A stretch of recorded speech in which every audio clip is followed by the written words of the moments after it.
sweet polar seltzer black cherry. Nice. I'm drinking about 400 gallons of Jesus Christ. Lord.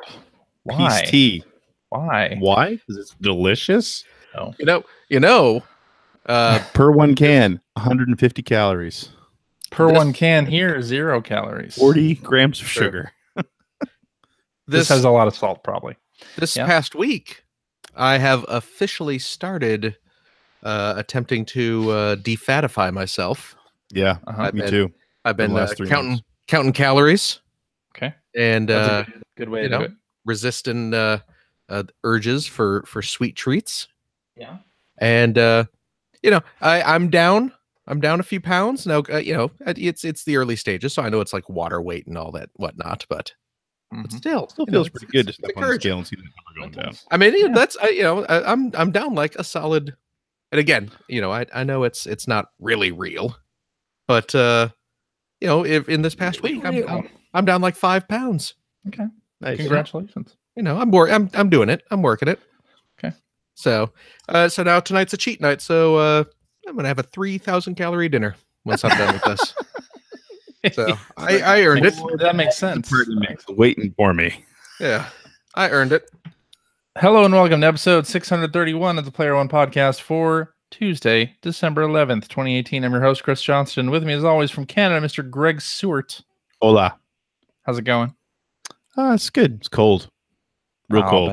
Real cold. It's December. It's like February and December up here. You can tell it's December. You got the tree behind you. It kind of looks like a mullet. Yeah, it's kind of growing out of. I got the Martin Alessi going on behind me, but it's festive. Oh, yeah. And joining me from the great state of Washington, Mr. Phil Theobald. Hi. How's it going? It's fine. Okay. It's fine. It's going pretty well, all things considered. My wife, however, is back in China. Is that why it's going well? You can tell us. No. She doesn't listen to the show. No, it's actually it's terrible. It's terrible. Yeah. I miss my wife. My son woke up crying today because he misses his mommy. Oh, it's horrible. So that sounds bad.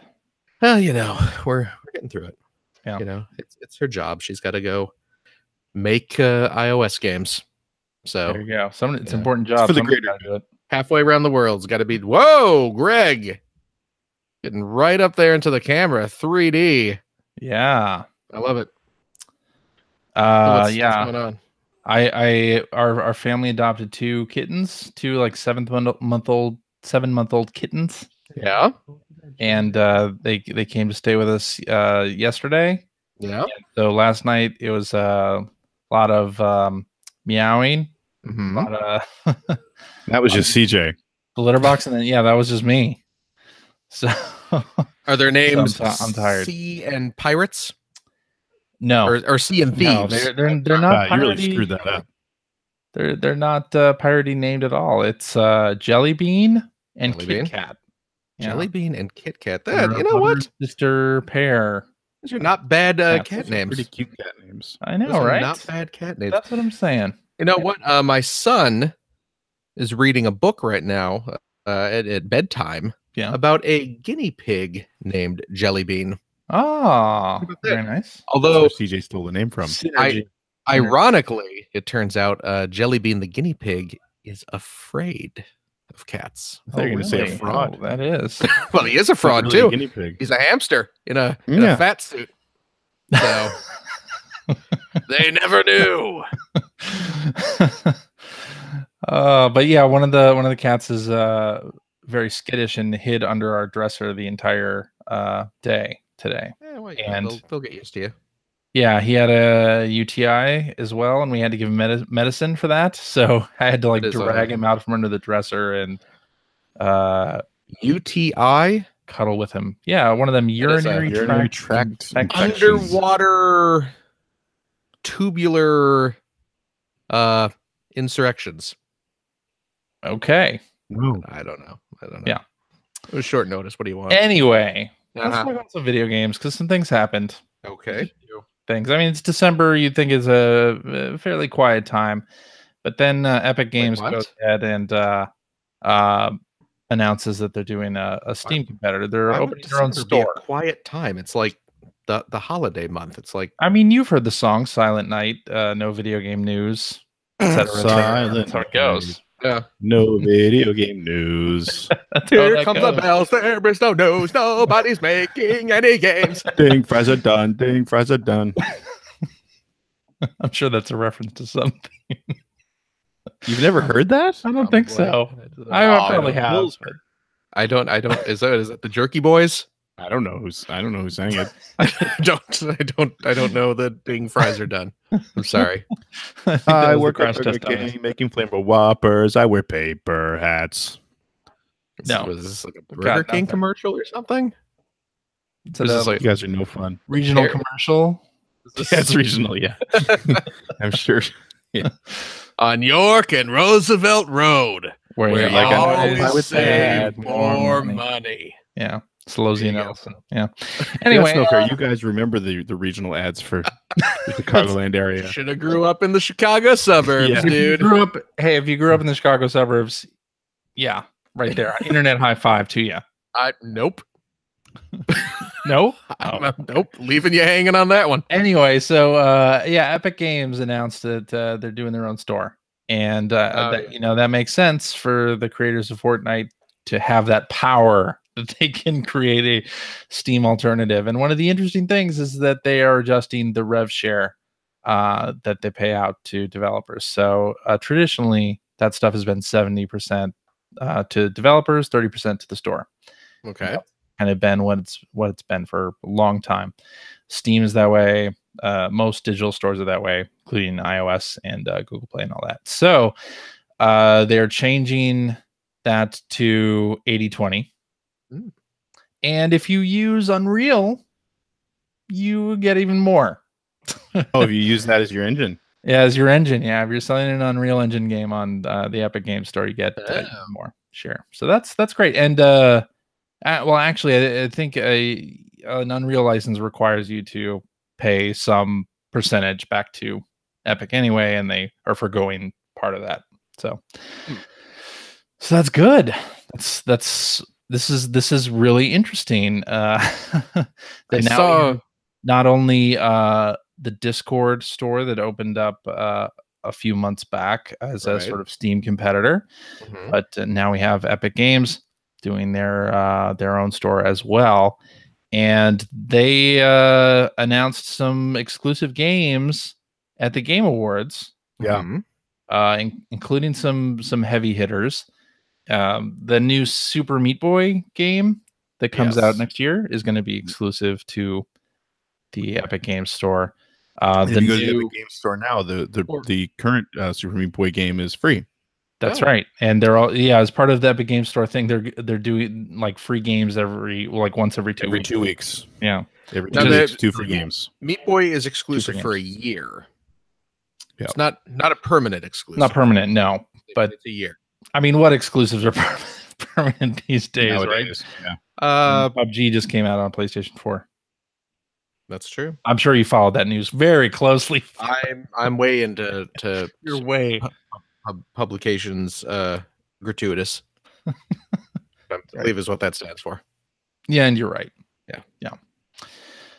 So that's interesting. And the new Supergiant game is in early access on the Epic Games Store right now as well, and there were a couple other launches there. So that's really interesting. It's going to be interesting to see how that whole thing develops. If somebody can come up with a Steam competitor that actually is successful, that actually competes with Steam, because it's been tried before by a lot of heavy hitters like Origin, and Ubisoft tried their own thing.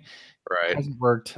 So now you have Discord and Epic Games entering the fray. I think one of the things they had going for them, which I don't remember happening with Origin or Ubisoft Store, is like as an example where we had the Game Awards, which I know we're probably about to talk about. There were a lot of trailers on there that had the Epic Games logo on them and not a Steam logo. Like it was pretty prominent that it was pretty noticeable that the Steam logo wasn't on those trailers. So that's. I think they're coming out of the gate a little bit stronger, at least. So they are. Yeah, but yeah, absolutely. it remains to be seen if and I mean, we are to the point now with Steam where I think a lot of developers aren't necessarily all that happy there. You're offering better terms and hopefully better discoverability. I think that'll be the big thing, because right now you release something on Steam, I forget it's some ungodly number of games that come out on Steam every month. Yeah. Thousands. Yeah, you can't get noticed. Yeah, it's true. And coincidentally, or maybe not coincidentally, Valve has adjusted the revenue share for Steam's most popular games. So Competition is good. This isn't indie games. This is for AAA to hopefully keep some of those games around. Yeah, they basically they reduce Valve's rev share the more money you make. So if you're making over, I don't know, $10 million and over $50 million on a game, you end up making more money on Steam. I'm honestly surprised that wasn't how it worked already. I think they just stuck with the industry standard 70/30 and they didn't adjust it. And now that there are all these competitive stores coming up with better terms, they it becomes or not even just better terms. I mean, other AAA publishers might see that Epic is doing this, might see that Origin exists and Ubi has the thing, and try to do it themselves. And Bethesda, for instance, Fallout 76 obviously hasn't had the greatest launch, but the digital version of that on PC is only sold through Bethesda's own launcher. Right.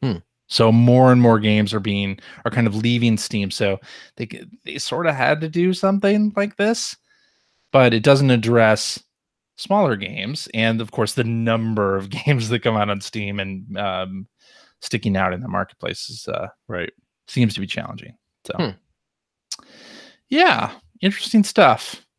Next year, who knows where the Epic Game Store will be at this time next year. Probably at the same URL. What's that? Probably at the same URL. Probably at store.epicgames.com. Yeah. Let's talk about the Game Awards. Because Greg, you live snarked it, or you put it on your channel. Live snarking. It wasn't live snark. We call it live snarking because that's fun. That's a fun term. But we watched it, and I was really impressed by the Game Awards this year. Just in terms of the presentation, and it didn't have as many cheeseball moments. It was more serious, and the musical numbers were great. Yeah, it was a good show overall. Yeah, I think so too. Good reveals. I mean, it's still way more trailers than it is on stage awards. Yeah. Which is kind of always going to be that thing. I'm fine with that though. Well, I mean, I thought the balance was it was far from balanced. Don't get me wrong, but I thought the balance was better this year. One of the things that really worried me going into it is that if you looked at the list of award nominees, there were a ton of esports awards that were going to be given. That night. However, they did what I was hoping they would do, and they did a quick like a half-hour pre-show where Jeff talked about the awards and his dream for them, and they showed a couple of trailers, but then they did some quick all right, we're going to give away some awards, and I think out of 6 esports awards, they gave away 5, and they literally just stood there and listed off the winners. Fine with. Totally fine with that. The thing with the Game Awards, I find, has always been, I mean, it's very much a grassroots award show. And it's always been really easy to see when they're paying the bills on that show. You can tell they don't really have a whole lot of money for it. So that we get things like Schick Man and all that in the past. But seriously, I think they went another step up this year in a big way. I feel like they didn't rely too much on gimmicks. They had celebrity presenters, but they didn't take over the show. And it never felt like, oh wow, look who we got.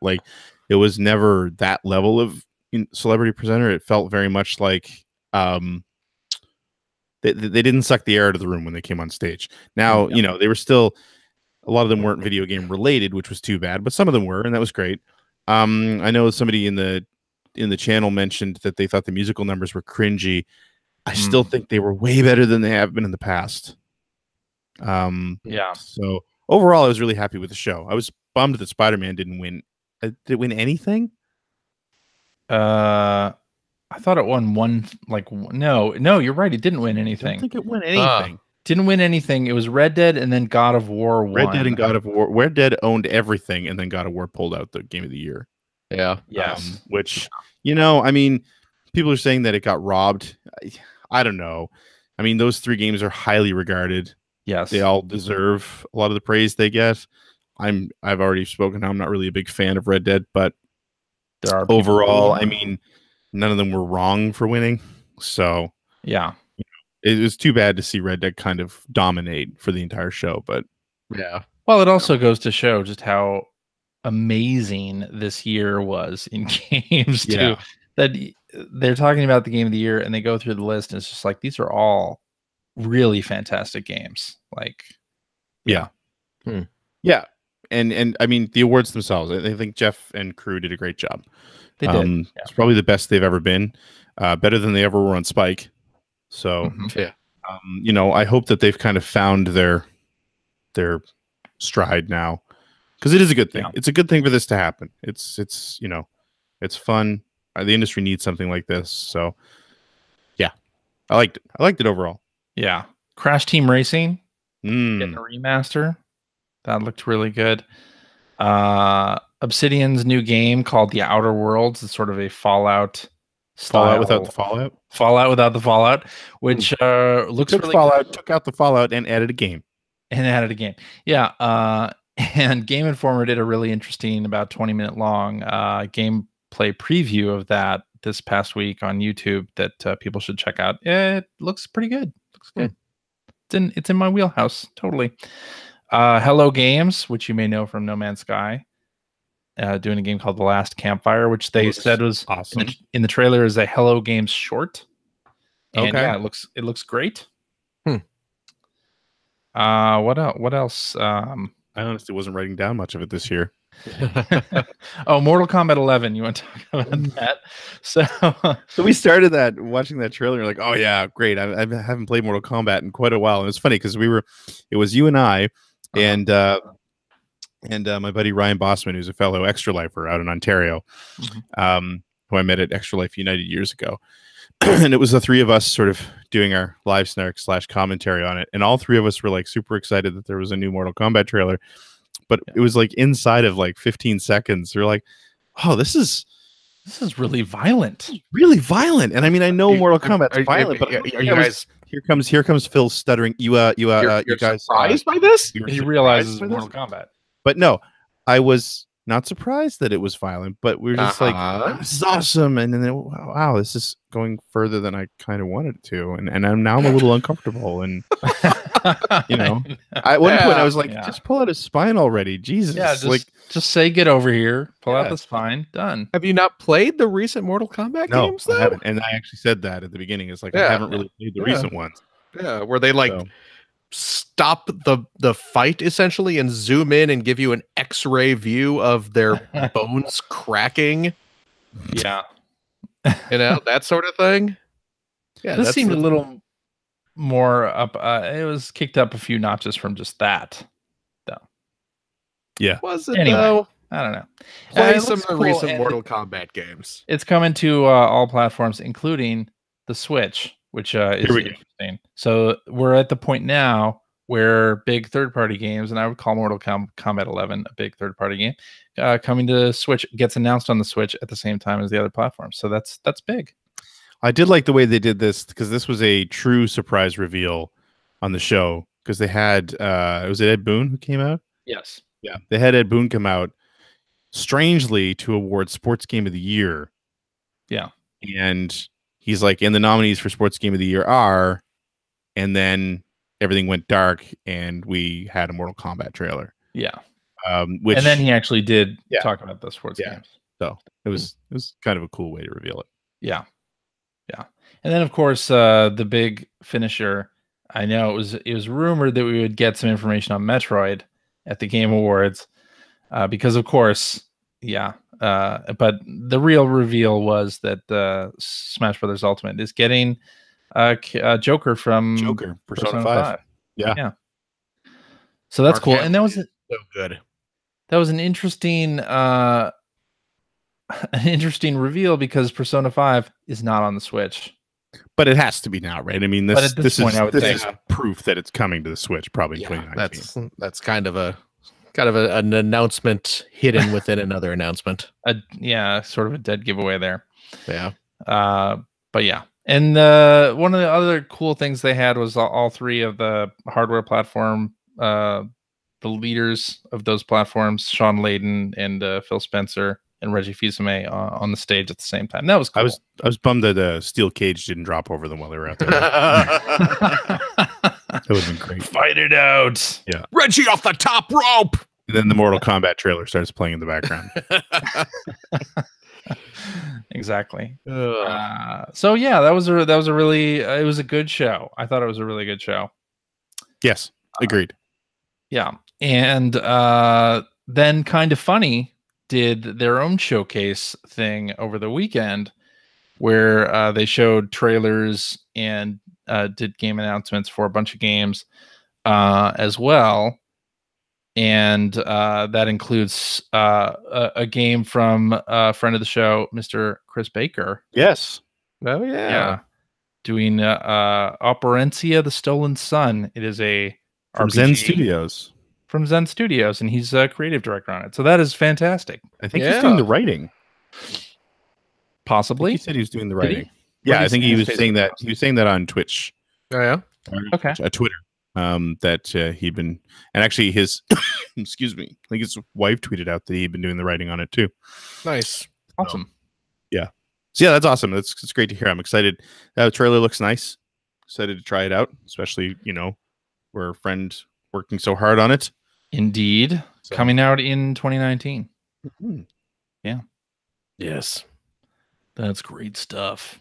What did he say? Pokemon game, but other than that. Okay, so it's a first-person dungeon crawling RPG with heavy emphasis on story and character. And he's lead writer on the game. There you go. So that's cool. Yeah, and after that, I think we should just go into what we've been playing. Sure. What do you think about that? All right. Okay. Phil? Yes? You want to start us off? I guess so. Do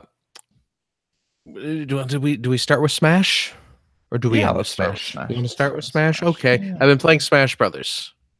Super Smash Brothers Ultimate. Is it everything you always wanted from a Smash Brothers game and more?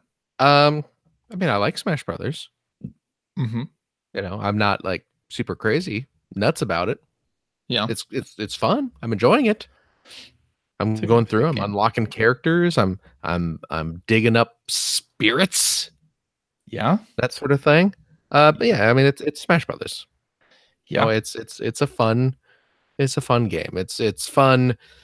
It's interesting. It's kind of a little historical, kind of amalgamation of everything Nintendo and stuff that's sort of maybe tangentially related to Nintendo. Yeah. In terms of all like the third-party characters and stuff showing up in it.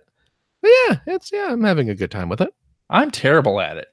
Oh god, I mean, I'm so bad at it. So terrible at it. Don't get me wrong. Yeah, I'm not good at the game. I really feel like it's crossed over into that realm of this is really for people who've been playing these games for years. You know what I mean? Yeah. Like, because I am, I'm for just so me, bad at it.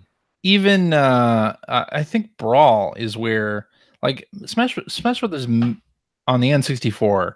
We used to play on the weekend. Like I used to play in our group of friends. I think Phil, you were there with Jimmy and Nikki and Mike and made up names. GameStop crew from Fox Valley and whatnot. Yeah, we played a lot of that N64 game, and that was a lot of fun. And then Melee came out when I worked at EGM, and that was, of course, a huge game for the GameCube.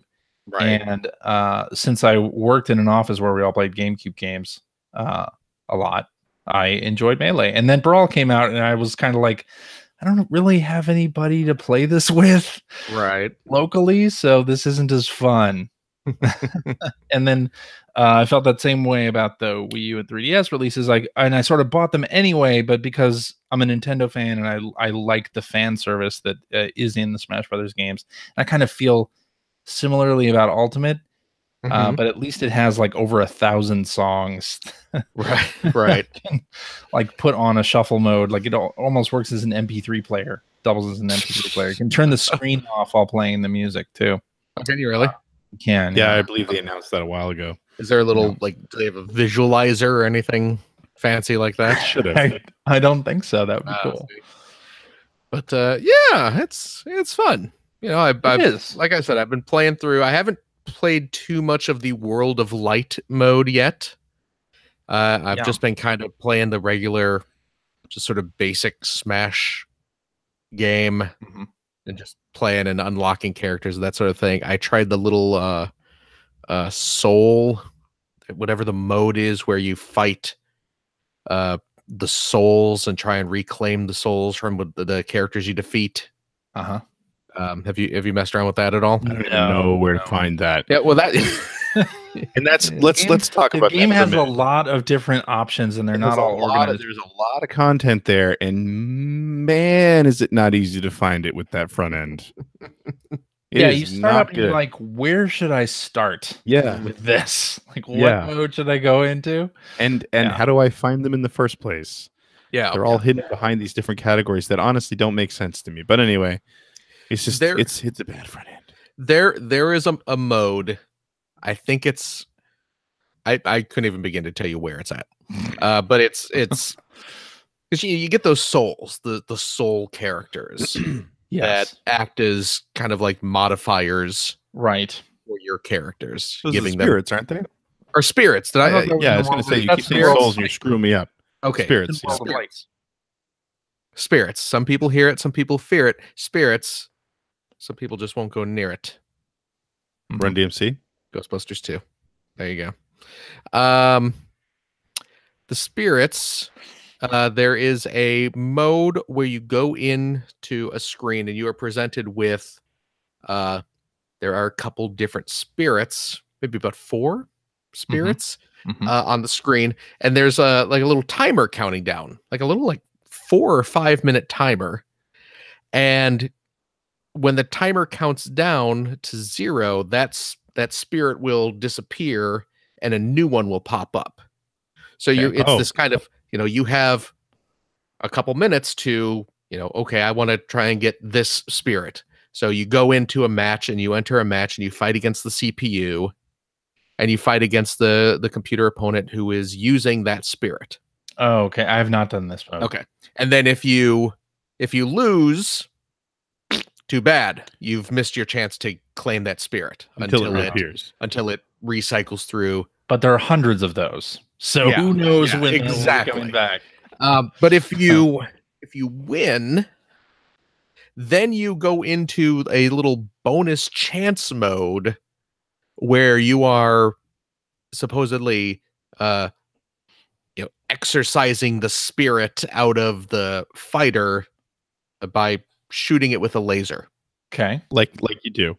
Sure. That's so you totally have your character's on the screen, the opponent you just defeated is on the screen, and there's a little circular shield swirling around them, and there's a gap in the shield, and it's time the button right to get the laser through the gap. And if you succeed, then hey, you've unlocked a new spirit. Okay. And if you don't succeed, too bad. Good luck next time it cycles around, whenever that may be. So, but because, and as you play that mode more, you unlock it so more spirits appear on the menu screen, so there's more options for you to try and claim. And because they are constantly cycling on a timer, new ones are popping up like every couple of minutes, and you're in a match fighting. Meanwhile, the counter's still counting down outside the match. So when you finish your match, other guys that were on the screen might be gone. New ones have appeared. And it's like, I could see people with kind of compulsive disorders, like never leaving that mode because like it's new content constantly being cycled in to collect. And that was really like Smash in general, since the GameCube game has been like all about constant rewards for things. Little notices coming up that you did this or that. I haven't played them enough. I think the last one I really put any time into was the GameCube one. I never played the N64 one. I'm the same way. Yeah. I loved the little gotcha machine that you got the trophies for characters out of in the GameCube version. Yeah. But man, I've played a little bit of the World of Light. And talking about just getting stuff and filling up bars and things like that. Like, man, when you beat a character there, I go to a reward screen and all these little icons pop up. I'm like, I don't even know what any of this stuff is. Like, it's not just the spirit, but you got 5 of these and 10 of these and 2 of those, and it's like, okay. There's I got modifiers on your character. Yeah, there's a lot to parse in this game, and I've just kind of resigned myself to the fact that I will never. You don't know what any of it is. Completely. No, I will never completely. You're still gonna have fun playing it. Yeah. So. Some amiibos will unlock stuff. I scanned the Detective Pikachu amiibo, and that unlocked a Detective Ryan Pikachu. Reynolds. Ryan Reynolds is now in the game. He's a fighter. Check this thing out. Got the Ridley. Look at that. So cool. You guys drive me crazy. Ooh, Ridley. I got a Ridley too. I didn't even know people still buy amiibos. Everybody got a Ridley. Ridley. That was the only Smash Brothers amiibo I picked up. Why? Is there a whole new wave of them now, or is that really it? Wolf came out, and like from Virtua Fighter? No. Yes, they should be in Smash. Let's be honest. Star Wolf, the Star Fox character, and was it King DDD? Was it DDD? I don't think so. There was another Smash one that came out. Yeah, 3. Yeah. But there are more that are going to be released in 2019. Yeah. They're gonna all the new characters in Smash are going to be getting amiibos as well. So yeah. But no, the Detective Pikachu amiibo, which is the big one. Unlocks a Detective Pikachu spirit. Oh, that's cool. That you can use. So I gotta sit down with my bag of amiibo one evening and just scan them all to see what pops up. So I'll have to do that too, but it'll probably take me about 10 minutes. I might take a day off of work and go through those. Oh God, yeah. But I mean it's cool. I am enjoying the Smash Brothers. Me too. Yeah, I like it. To me, it's about Nintendo fan service, and that's exactly it. A fun little fighting game, and sure, I'm unlocking stuff, and the spirit mode is cool, and I want to get Wart in that. I have no idea what that actually means for the gameplay in Smash Brothers. You just want to have your Wart spirit. Yes, I want to have the spirit of Wart.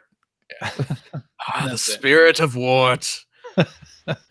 I have spirit of Wart. Yeah. Wart from Super Mario Bros. 2 for those of you too young to know what other Wart is there. That is, yeah. What other Wart is there? I mean, you got your King K. Rool, but Wart is clearly superior. Garbage is what his name should be. I agree. That's where he belongs, in the garbage can. King pre-rendered garbage. Yeah. Pre-rendered garbage. Yeah. King K rap. There you go. What do you think about that? Oh, I get it. Yeah. That's good. Because of the DK rap song. Right. Yeah. That's what I meant too. 64. You know what though? I've also sticking to the Switch. The real best game to come out on Switch on Friday is of course Katamari Damacy Reroll. Yeah. The re-release of the PS2 classic Katamari Damacy. How is this? Because I'm considering a purchase. I mean, it's Katamari. It's amazing. Game. It's awesome. I love. Yeah, look, CJ, too. You and me. We love Katamari. Very true. See, there you go. Absolutely adore Katamari. Have always adored Katamari. Yeah. And this is, it's the first game. Yeah. Nothing Nothing new, nothing added. Okay. Looks Runs a little better? prettier. I haven't played the original Katamari in a long time. It had so a little bit of slowdown. Yeah, I mean I haven't noticed any slowdown in it. I've played through a solid chunk of the levels so far. But yeah, it's I mean, just so this is just the first game again. It's the first game. Yeah, it's remade. It makes me less excited. Widescreen. Yeah, I mean, it's Katamari. Yeah, it's great. It's really good. How much is this? I want to say 30 bucks. I want to say 30. The original game when it 30. came out on PS2, it was cheap though, right? It was 20. Yeah, when Namco brought that game over, they released it as a budget title. Mm-hmm. They released it for 20 bucks. And I from what I understand, the idea was they had no idea if that game would sell. Well, how would you? Because it's such a weird, very Japanese game that is very much not made to appeal to Western very much audiences. A poster child for what we said on the show before that I absolutely loved about the PlayStation 2 is that it was just it had reached such critical mass that you started seeing stuff like that and like Mr. Mosquito and you know just crazy Mad Maestro out of Japan that you would never see released here. Right. So yeah, it's great. I have to admit I double dipped because there's a physical version which is apparently a GameStop exclusive. Mm-hmm. So I ordered that. I have that on the way just because it's Katamari, and like I said, I love Katamari. I get it. But then it's also I want to have that with me wherever I go. So I bought it digitally as well. There is a demo. I realize we're talking so much about Katamari, saying how much we love it, how great it is. We have not said a thing about the actual gameplay. So anyone listening to the show who have never played it have no idea what it is. It's like, what the hell is these? You roll a ball around and pick stuff up. A level. It gets bigger. And you pick stuff up. The ball gets bigger. As the ball gets bigger, you can pick up larger objects. Yeah. The game starts. One of the things, and this is I've loved this about every Katamari game, is the sense of scale in that game. Yep. Where you start off usually very, very small, picking up things that are a couple centimeters tall. Erasers. Pencils. Yeah. Thumbtacks. Mm-hmm. The like. And then as you progress, you start you're picking up dogs and cats and living together. People. Yeah. People, cars, buildings. It's great. Oh, so it's just a whole.io reimagine.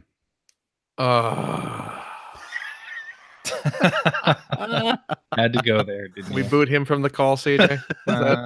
Unfortunately, no. Do I have that power? I'm a founding member, bitch. But yeah, it's great. When you know what, there's a demo. If is there? Okay. If you've not played it before, if you just want to test out the Switch version, there is a demo available on the eShop. So cool. Try it out. It is great. Other than that, I've been messing around with VR on the PlayStation.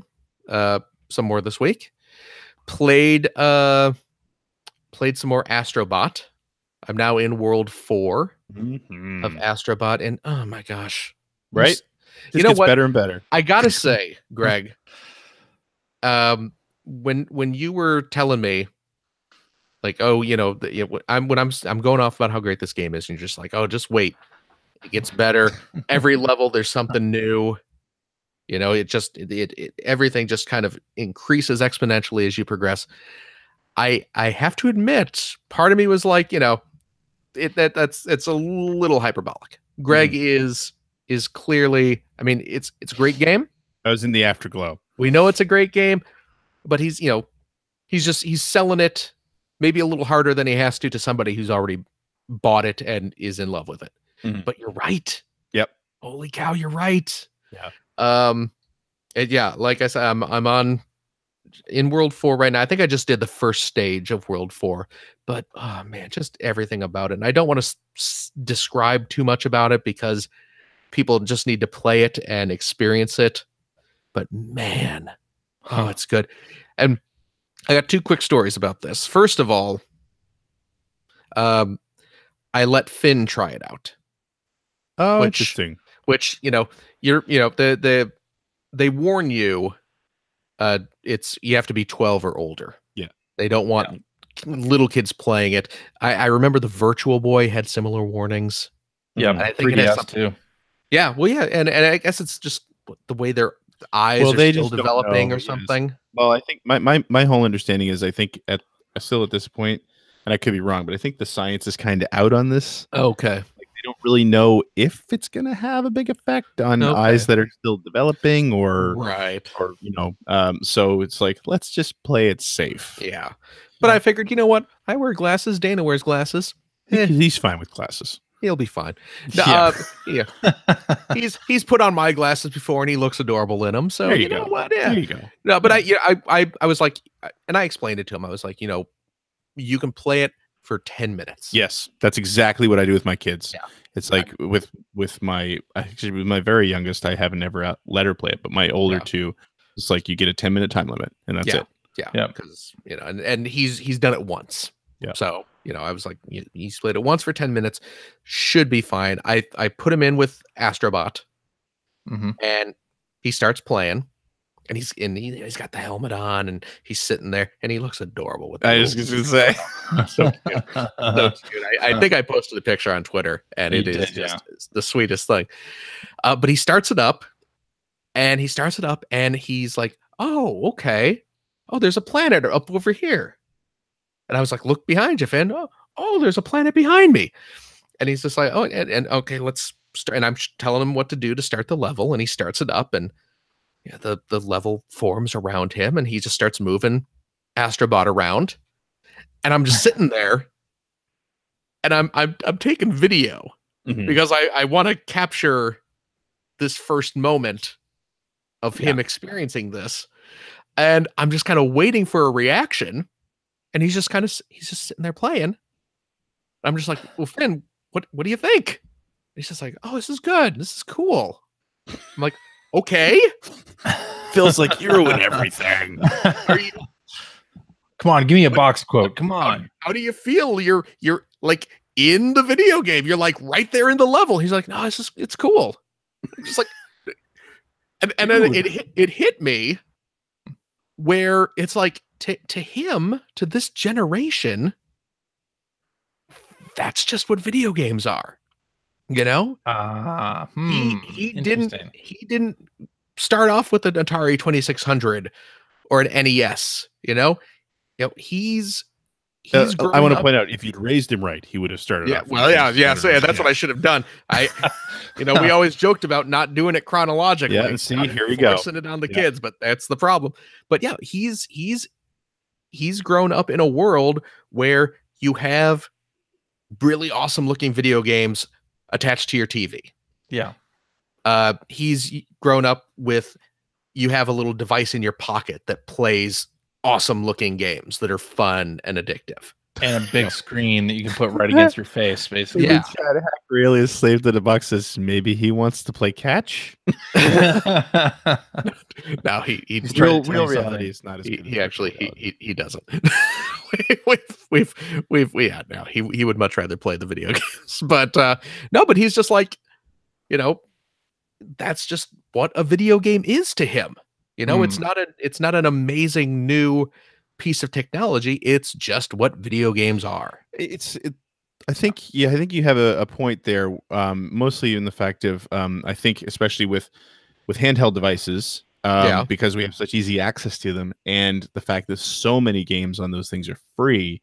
Yeah, video games become very consumable. Yeah, right? Like they're there to be tried and dropped. Yeah.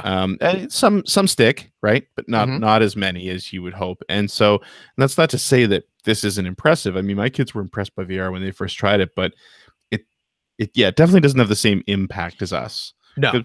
Yeah. It's no, not the barrier to entry is so low. Yeah. games in general now.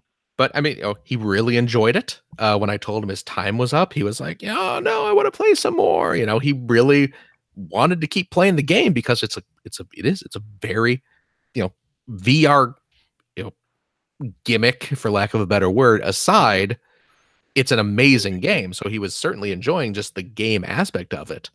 But just the fact that it is VR is not what wowed him. The fact that he's just playing a fun game is what he was into. Yep. The other thing that I realized playing Astrobot, of all things, is I think I might have to skip RE7. Oh, really? I think I might have to skip RE7. Everything I've heard about RE7 is that it is outstanding, and it is an incredible use of VR. But there was a moment when I was playing stupid Astrobot, cartoony, bouncy, happy, cheerful Astrobot, around midnight a few days ago, where I woke my wife up at the other end of our apartment, screaming screaming in terror like a frightened child and recoiling into a ball on my couch. What? What? From Astrobot? From Astrobot. I really want to know what scene this was. Okay, and I'm hesitant to say too much about it. The Halloween 3 Season of the Witch scene where the bugs come out of the it was for anyone who's played the game and knows the levels really well, I believe it's level 3-3. Okay, World 3, level 3, but you know what? I'm going to talk about it. Spoiler warning. Spoiler warning. See, Greg obviously has played this already. CJ, do you care if I spoil a bit? Not at all. Go ahead. CJ's never going to play it, although he should. That's probably I would like to. Yeah. That's not an excuse, because it's really one of the best games of the year, CJ, and you are doing yourself a massive disservice because you would absolutely adore this game. I'm sure that I would. It is so in your wheelhouse. Yeah. Okay. So to set a stage, well, first of all, Greg, here's the big spoiler. It's the whale. Yes. Yep. It's the whale. Yep. To set the stage. This is a freaking cool stage when you're into it. It is. I'm not going to call it a phobia, and I'm not even going to call it a fear, really. The Pinocchio complex? Yes. I wish I was a real boy. And I've always have. The fear of whales. A little too close to home. Ethan is also afraid of whales, but in a different context. Wow. Did not expect the shade to come from CJ on that one. The concept of the ocean terrifies me. It is it absolutely horrifies me because it is gigantic. Yeah. Filled with plastic. We have explored just the tiniest fraction of a fraction of it. There is so much about the ocean we do not know. You can't see anything in there, and there are giant monsters. Yeah. Now again, this is, I can go to the coastline. I can go swimming in the ocean. Yeah. And be fine and have fun. And it's not like I'm, I don't have a fear of the ocean, but the concept of just being out in the middle of the ocean where that you can see nothing. Mm-hmm. Just it's the same kind of, I have the same kind of fear about the vastness of space. Just this great, that's totally totally understandable. So I have that, first of all. And, there was a water level earlier in the game where you're kind of being lowered into the water. And again, as that water level is coming up over my face, I talked about this last week. You did, yeah. Where I had to kind of like I sort of instinctively took a breath, and there was a little bit of anxiety level going up as I'm dipping underwater. This level starts off where you're already underwater. You're in a little cove, like a nice little underwater cove. And I'm like, okay, I'm in the underwater cove. That's fine. Because you just start there. It's just a nice little cave. And okay, I got Astrobot and I'm swimming around. and you're swimming through this little, rocky tunnel, and you come to a dead end. And there's just like a big, looks like a big wall of rock in front of you. And you kind of walk up to it, and then it just opens its eye, and it's just a giant eye blocking your way. And it's huge and it's right there in your face. And it starts looking around, and it looks at you, and it looks at little Astrobot, and then it swims away. And it is just massive, just a giant something. You don't, is it a giant fish? Is it a whale? What is it? But it swims away, and you kind of go running out after it, and it kind of just swims off behind the rocks, and it's gone because visibility is so low underwater, you can't see it. And suddenly, all the levels, like the underwater level before was in a nice kind of like an underwater cave. You're in a confined space underwater, but not this one. All of a sudden now, boom, you are in the middle of emptiness, just complete open water. You can see a little bit in front of you. That's it. Off in the distance, though, there's like a little wrecked ship that clearly you're supposed to go to. So I swim out there, and I kind of look back, and I can see the little rock cove that I'm coming out of, and I'm looking all over, and I see nothing. And I'm just like, oh, crap. And you know what's going to happen. Yeah. It's something's going to come out of nowhere, and it's going to freak my shit out. And I get over to the little boat, and I'm standing on the boat, and suddenly the music starts kind of kicking in, and it starts in, it's a little Jaws-y kind of thing, and it's starting to build, and it's intensifying, and you can kind of hear some water moving around, and I start to freak out. I start to lose my shit, and I'm looking around, and I'm like, is it going to come from below? I know it's coming. Is it coming from above me? This is another thing why that scares me so much. Because you no idea where anything's coming from. I'm looking behind me. I'm looking every single direction.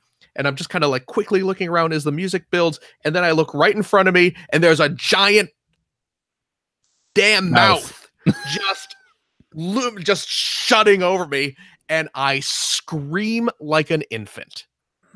I curl up into a ball. I go, ah! And I blow out the microphone. And my poor wife just like, Phil, what's wrong, Phil? I'm just like, it's the virtual reality. Sorry, Dana. Too intense. I just got eaten. I'm sorry. But yeah, no, it terrified me. And then it suddenly the rest of the level plays out where you are inside the whale. And it's so cool. Oh, and it's amazing. Yeah, it's one of those levels that I was talking about where the water level's constantly rising, and and it's just like it's so effective that it's constantly sort of splashing over your view. Yep, it is so great. It is such a cool level. It's such a fun level. But again, the beginning part that sort of leads you into the actual stage scared the crap out of me. And I was just at that moment, I was like, you know what? Resident Evil may not be for me. You're a Resident Evil fan, though, right? Oh, I do. Yeah. But you've never played Resident Evil 7. I have not. Can I say I didn't play it in VR. I played it a little bit in VR. Yeah. But it freaked me out too much. And I also found I liked it better. Honestly, I liked not playing in VR a little bit more. But I would highly recommend the game in general. It's really, really good. Especially if you're a Resident Evil fan. Yeah. Don't play it in VR, but try it in VR. Yeah. Like, see, I will. Try it when your family's not in the house, so you don't scare them. Oh, yeah. It's genuinely freaky, obviously, and it's really something else to have that scenery really come to life around you. But I never did recommend playing it. Really. Fully in VR, but it's cool to experience it. Yeah, but it's again, Astrobot, man, so damn good. And the final thing I've been playing this week is, and I got to give some thanks here to one of our listeners, Eric Bon. I hope I'm saying his name right. Not Eric Bana. Okay. not the guy who was the Hulk once. No, Eric Baughn, and I believe I'm saying his name right. I hope I am. He messaged me on Twitter, and he was excited that I have been getting into PSVR and that we've been able to talk about it more on the show. And he was like, "Oh, you need to try Beat Saber." And I said, "Well, indeed I do." Which just came out. That's certainly the next game I'm planning to get for PSVR. And then he was like, "Well, you know what? I've been listening to your show for years. I'm going to gift you a copy of Beat Saber." Nice. And I was like, dude, that super sweet gesture. That's awesome. Please don't, because I don't deserve your money. But he was just like, no, let me get it. So he did. He gifted me the game, which was, again, super sweet, super nice, super generous. But yeah, so I got Beat Saber now, and I played some Beat Saber. And Beat Saber is really neat. Holy cow, Beat Saber is neat. How does it play? Do you have how does it play? I know nothing about the game. Okay. So you need, and you would like it, CJ, because it's a rhythm game. I like what I'm hearing. It's very much a rhythm game. I had to kind of you need the move controllers. You need 2 move controllers for it. Okay. Which luckily I have. I had to kind of tinker with it a little bit, because I think it assumes you're going to have more room to play in than what I have. I think my couch is maybe a little closer to the TV than the game wants it to be. So I had to sort of tinker with it a bit just to get the positioning right. But the way the game works is, it's essentially a rhythm game, but you're using lightsabers. So you're standing on a little platform. You have the track going off into the horizon, like a Guitar Hero or whatever. Yep. You're standing there. You're holding your move controllers, which become lightsabers. You got a blue one and a red one. And as the song is playing, boxes are coming towards you from the distance. They'll be red or blue, and you have to destroy them with the corresponding lightsaber. Okay. But they also have arrows on them to tell you what direction you have to swing your lightsaber at them. Oh, that's cool. Okay. So if there's a down arrow on the box, you strike down at it. If there's an up arrow, you strike it up, left and right. Every now and again, a wall will come down the pathway, and you have to lean so you don't hit the wall. Sure. And of course, it's a music game, so you're striking in tune with the beats of the song, of course. Yeah. But it is really, really fun. Okay. And it's kind of cool too, because like if you kind of cross the beams of your lightsabers, the move controllers start to vibrate a little. You get kind of like a kind of lightsaber clash sort of effect, and it actually is kind of effective at selling that illusion. But yeah, it is fun. It's it's all kind of like electronic music and everything. Sure. But yeah, it's really cool, and it's just a really effective game, just in terms of the feeling of being in the virtual environment and everything. Cool. Yeah, it's makes you wonder, like, man, it'd be great if there was an actual Star Wars game like that, where because you really, like, as you're doing it, as you're like getting into the song, and you feel like you're kind of a badass Jedi just playing Dynasty Warriors, Star Wars. Yep, say it. You're doing it. No, there's no Dynasty Warriors. You're not killing 1,000 dudes. I know. Oh man, imagine a Star Wars Dynasty Warriors game. I'd buy that. Star Warriors. Star Warriors. There it is. You got it. That one's for free, Koei. But I doubt it. but You'll be the only one who doesn't get paid in that situation. But no, it's great, and that game's a workout. It turns out. Yeah, I was like, your arms is a workout. Yeah.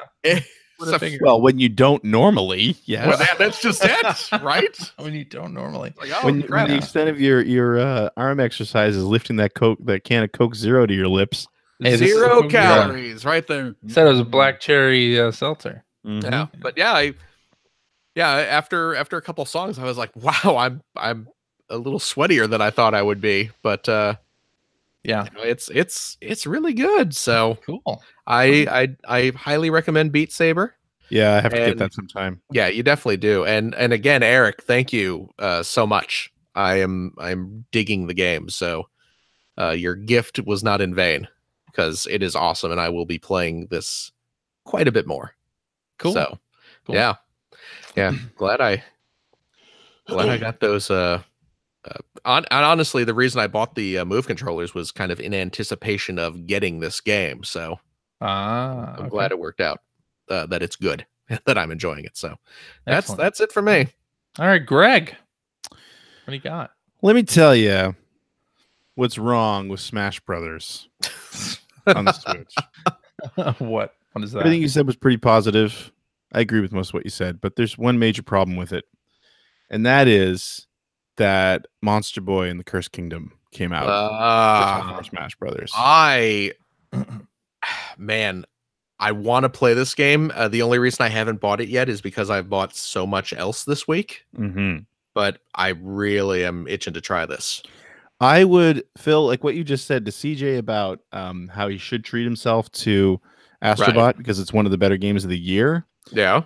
I would say the same thing to you about Monster Boy.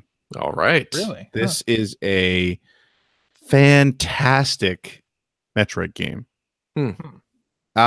So last year I actually listed Dragon's Trap as one of my top 5 games of the year. Of course, that was a remake of the old Master System Wonder Boy 3 game, which I had heard about for years and years. Never realized that it was an early version of a Metroid clone, really.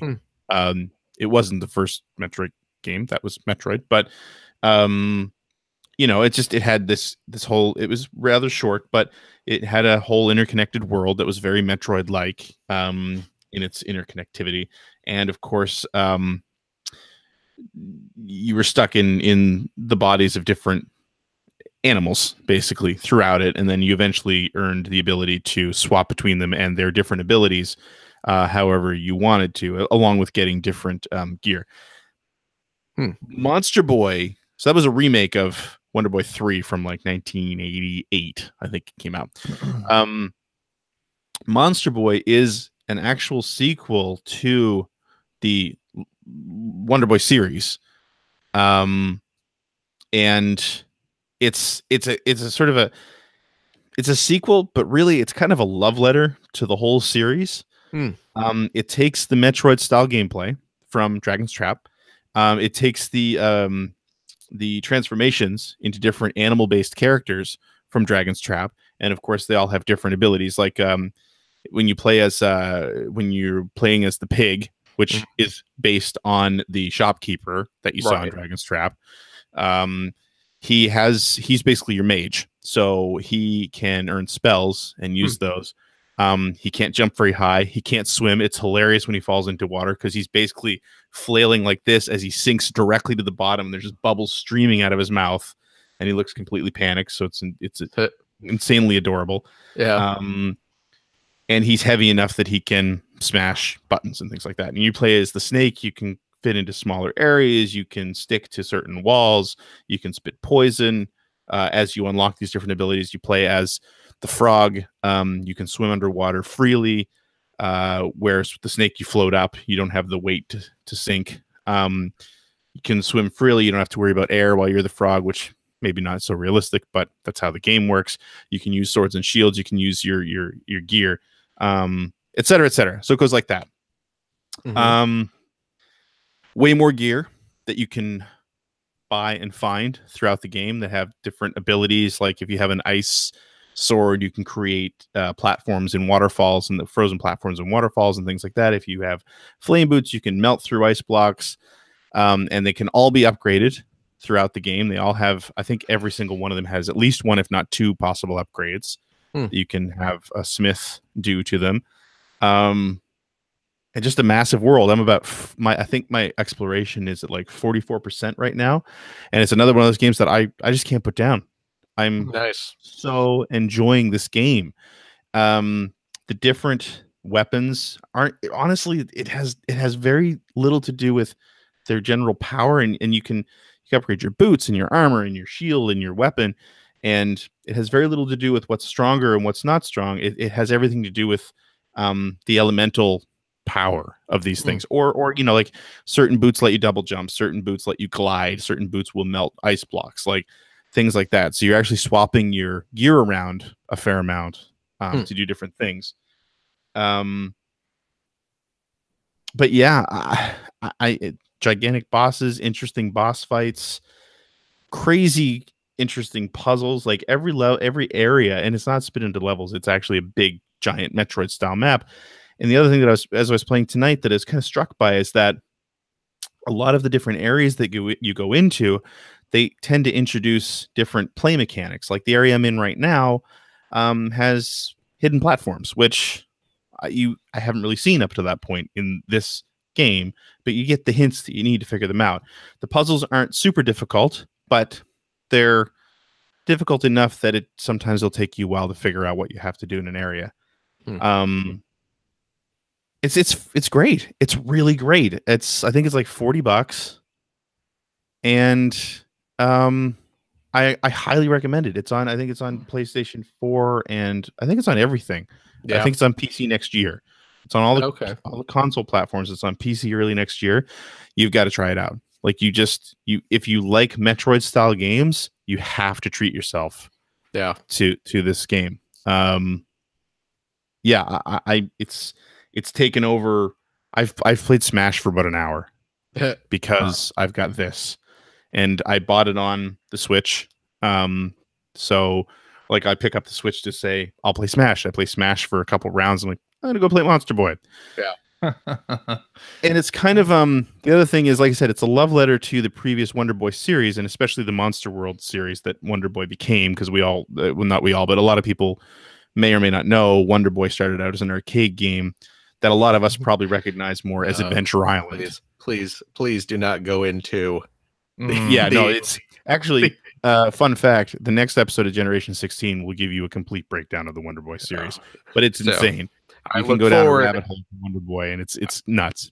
I look forward to your 4-hour episode of Generation 16, because if you want a convoluted history, it's so great. Yeah. But seriously, most of us in North America will have probably really experienced Wonder Boy for the first time as Adventure Island from Hudson. Yeah. Adventure Island was a port of Wonder Boy with a new character attached to it. So that's how it started, but it evolved quickly into this RPG style, side-scrolling RPG adventure game. Actually, the second arcade game was like that, and that spawned what in Japan they called the Monster World series, and they kind of went that way on the home consoles. You had Dragon's Trap, and then you had Monster World, and then you had Monster World 4, I guess they finally called it, the one that didn't come here for years and years and years. And anyway, the reason why I brought that up is because there are tons of references in the game to the entire Wonder Boy series, but it's not always as obvious as you would think it was. Like, I posted a picture on Twitter earlier this week where you're standing outside a chapel or something in the main town, and I hadn't noticed it like the first 15 times I passed by, but the stained glass windows are actually reliefs of each of the main characters. So the first one is the little caveman dude that was Wonder Boy, and then you've got the one from Wonder Boy 2, and then you've got the guy from Dragon's Trap and Monster World, and then you've got the female lead from the last Monster World game. But also little things like, having played Dragon Trap just last year, there's a section that you get to early in the game that's a maze. And as I'm playing it, I realized it's the exact same layout and the exact same solution as Mecha Dragon's Castle maze Oh, really? at the very beginning of Dragon's Trap. Like lots of little touches like that all over the place. So nice. Yeah, I could praise this thing for like another hour. I am just super enjoying it. And if you have not put it on your radar, you absolutely should. Also, Dragon's Trap. Please, you should play Dragon's Trap. Dragon's Trap is great. As far as the art style and the animation goes, I wouldn't say the animation is quite as good as Dragon's Trap because that was a truly gorgeous game.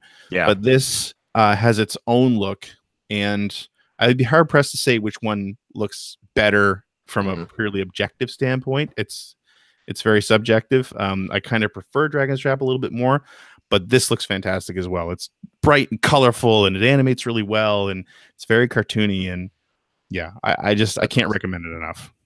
Yeah, I will be picking it up probably in a week or two. Yeah, just when I have a little extra money. So that's awesome. In the Hacker Alias, Sean697 said that maze is actually from the end of Wonder Boy and Monsterland, which I did know that but Dragon's Trap starts at the ending of Monsterland. So again, check out the Next Generation 16 because there's a lot to learn about the Wonder Boy series. But that's the main thing I've been playing all week. I played a couple other things. I'm not going to bring them up because we want to try to get through the show a little bit quicker this week. But yeah, do yourself a favor. It's not expensive, and for the $40 you're spending, you're getting a ton of games. So. That's awesome. Check it out. It's $40. I think it's $40. I would double check that price, but I know it's not a full price game. Okay. I should say I think it's $40 in Canada. So okay. So yeah, I'm not sure sure. It's probably cheaper. Yeah. And the physical copy comes with a full color manual. Oh, really? Stickers. Huh. Nice. Very nice. That's it for me. All right. Well, I played some more Fallout 76. And on to tweets. Tweet. Worked. No one cares about Fallout 76. Hey, it's a good game. I realized this week that I still haven't explored half of the map of Fallout 76. There's like a good 50% or more of the map that I have not been to. And basically this week was hopping in, usually playing with Mike and going to a section of the map and the map in the game kind of is one of those illustrated maps like you might get at a theme park, right? That has like a picture of the thing that's there. Cool. In Fallout 76's case, it's a picture and it doesn't have an icon on it until you actually go to that place and explore it. So you don't know what it is. It'll just be a picture of like a Ferris wheel and you'll be like, oh, that looks interesting. Like I'll head over that area and see what's happening there. And once you discover it, then if there's an event in that area, an icon will appear to tell you about that. But it's a lot of discovering new places in the map. So basically, we just loaded up the map, looked at a section of the world that it didn't look like we'd been to, and went there. And that was a lot of fun. And the game continues to be really fun, continues to be extraordinarily buggy. But I guess that goes with the territory. Follow up on last week's show, Bethesda is now replacing the canvas bag with Christ. they're replacing the vinyl bag with a canvas bag. That's happening. And wow, so they're giving you what they said they were going to give you. Now they're going to give you what they said they were going to give you. How generous of them to provide the item that they sold. For every good thing, there's a bad thing. They also accidentally leaked confidential information in the support tickets to do that exchange. So people's email addresses, and credit card information were kind of leaked. Yeah. Kind of. God. Which is kind of leaked. Listen to that spin. No, it's bad. So yeah, there's just when you think there's going to be a good Fallout 76 story, it's tainted with a little bit of bad too. We had a little credit oopsie. Wow. Try not to think about it though. Yeah, not great. Tell you what, here's $2 more of our virtual currency. right. Which is easy to get in the game. It's so easy to get that currency. Anyway. Jeez. I'm still having fun with Fallout 76, and there's a new patch this week, actually. Yeah. I don't know what it'll fix. We'll see. We'll see. There was a part. It'll fix your credit card number this week where I fell through the world, and that was fun. But I've also been playing Sea of Thieves, of course. Yeah, the new update is so good. Got into a game with Mike and a couple other folks, and we headed out and ended up being in an alliance with another ship that followed us around the map for some reason. We went to a skull fort. There were 2 ships already there. Somehow we parlayed into a 4-ship alliance, which almost never happens in this game without somebody betraying it. And we ended up all like heading out to cash in after we finished that fort, and there were skeleton ships and megalodons all over the place. It was just like an insane pirating adventure. But I'm sure you're very excited. I can tell by the look on your face there, Phil. What? Anyway, the game, like Shrouded Spoils that's going on now, this update is really, really good. Anyone who's taken a break off of Sea of Thieves for a while should come back and try this, because it's really fun. And I'm trying to get Greg to join Mike and I back on the seas soon, and we'll stream it when we do. We'll stream it. Okay, and it'll be Monster Boy is $40 in the US as well, Greg. It is okay. That's so what I was like doing 50 or 60 here. Yeah, that's what I was doing instead of listening to CJ. I was taking over my what you've been playing for. I've been on Facebook for the last 10 minutes. I figured as much. All right. What I think we're gonna do, we're gonna skip tweets this week. We're gonna go right to the outro. We're going right to the outro. Oh, and we'll do some of this stuff. Well, okay, let's do this one. Fine. You've convinced me. Let's do tweets. Tweet. Hacker Alias Nameva says, will the Video Game Awards ever become a respected awards ceremony, or will it continue as a vehicle for trailers and game announcements? I think it'll always be a trailers, game announcements. Yeah, I think it can be both, though. Yeah, I think so too. I mean, I'm sure. I don't know. Are they not a respected awards ceremony? Do people who receive those awards not feel anything about those awards? I mean, I don't know. They seemed kind of happy yesterday. Yeah. So I think they're more respected than the Spike TV version of those awards, or whenever any other media outlet wants to do like a video game awards show. It's the game awards that Jeff Keighley puts on is always a better show than those. I don't know if I'm going with you to Crazy Town there, but what I will say is this year's was really good. This year's was good, yeah. I guess that's it. CJ. That was a good tweet. Let's go to the outro. Alrighty, and that is our show for this week. Thank you very much for listening. If you have I'm trying to go too quick now. Don't kick too quick. If you have a question for us or would like to comment on something you heard, you can direct that to @P1 Podcast on the Twitter. Or you can go to our internet website at player1podcast.com. There you'll find our contact information. You'll find episodes of Generation 16. Go check out the latest one. It's a cool game that I can't remember the name of. But it was really good. Star Cruiser. That's what it was. Star Cruiser across the universe. Only going forward because we can't find reverse. We all did that at the same time. We're such nerds. All right. Yeah. It's life, Jim, but not as we know it. Not as we know it. Not as we know it. Life, Jim, but not as we know it. Not as we know it. Show notes and links to all the things that we talked about on this very episode. I'll probably have to link to that song now that we've referenced it in like half of our Ding fries are done. Is what you should do. You guys should listen to it. Probably don't even get the reference. Anyway, so yeah, there's show notes on our website and also a link to our Discord server where you can discuss this episode with us and our other listeners. If you'd like to subscribe to the Player One Podcast, you can do so by visiting player1podcast.com or by loading up the Apple Podcast application. You can also head right over to the App Store and invest $1.99. Cheap. Pick up the Player One Podcast iPhone application, which gives you one-touch communication with us via the emails, the Twitters, the what have you. You also have all of our episodes ready to stream right to your listening device. And hey, Android cell phone, telephone users, the Player One Podcast iPhone application is available for your listening device as well for that same $1.99. Also cheap. It's right over there at the Amazon Android Marketplace. We're also on Stitcher Radio. You can like us on Facebook. We're on Spotify. If you can believe that. You can clearly they'll let anyone on there. Oh yeah, Clearly. there's no vetting process to be sure.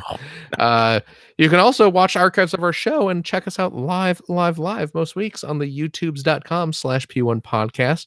And if you've liked what you've heard, and how could you can head over to Player One, or no, not Player One Podcast, to patreon.com/P1 podcast. Throw a few shekels our way. CJ needs more Ridleys. Well, what does CJ got? CJ's got two new mouse now. CJ got the Octoling amiibos. Amiibos. Yeah. Jesus. CJ needs more. I didn't get those. Well, you're not a fan of Splatoon. No, I like Splatoon. You know what I really like about Splatoon is the character designs, but me too. But I did not get those amiibos. But you know what? Send us your Patreon money. Maybe I will get those amiibos. It's not gonna use them. Unlike CJ, I do not misuse our Patreon funds to buy I don't either. I don't either. We all believe you. I'm sure you do. Oh, hey, but you know what though? Patreon supporters of the $5 and up tier, you do get access to special bonus episodes every week. Well, just about every week, pretty much every week. Like 99% of the weeks, you know. That's right. But yeah, we play games and goof around and have fun, and it's always a laugh and a half. It's delightful. It's great fun. Yeah. And if you have a couple bucks left over, head over to generation-16.com, where you will find the Patreon link to help support Greg Stewart's outstanding web series about North America's favorite runner-up, the Sega Genesis. Yes, please do. I got the script for the next one almost written because, like I said, I'm going through a Wonder Boy timeline, so that's about 40 pages in itself. Right. And so the script you're talking about is the Wonder Boy one. Yep. Nice. You know what? I am very excited to hear that because, like we said, I mean, we're not goofing around. It's crazy. The history of Wonder Boy is nuts. Yeah. And I think we've said that on the show when we were talking about Dragon's Trap last year. But I mean, boy, that needs to be reiterated because actually, I think when we were talking about the show talking about Dragon's Trap on the show last year, I was saying that I couldn't wait to get to this episode because I really wanted to dive into it. So there you go. Yeah. I mean, if you've not looked it up, it's more complicated than you are imagining it to be. Yeah. I mean, it's ridiculous. CJ. Yeah. Thank you so much. Thank you, Phil. Thank you for the thank you. Gregory. Yo. Thank you very much. Thank you, Phil. And I guess we'll see everyone next week. Sounds good to me. Week. Bye, everybody. Bye-bye. Bye-bye. Toodle-oo. That Bumblebee movie is actually pretty good. That's what I've heard. By the way. Yeah. Little spoiler. I saw drop that in the end there. Yeah, just do that at the end. Okay. Bumblebee's good. Bye. See, CJ should have gone. Should have